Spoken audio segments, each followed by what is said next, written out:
নমস্কার বন্ধুরা, cook Supriya channel থেকে সবাইকে স্বাগত জানাই। আজকের আবার দারুণ স্বাদের একটা রেসিপি নিয়ে চলে এসেছি। আজকের বানাবো লাউয়ের বেগুনি। তো সবসময় তো কুমড়ো বেগুন দিয়ে খাই, তো লাউ দিয়ে বেগুনি বানাবো। আসুন কী কী নিয়েছি একবার আপনাদের দেখিয়ে দেবো।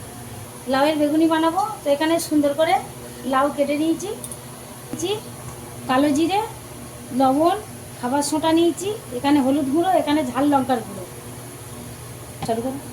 একসাথে সুন্দর করে ফেটে নেব।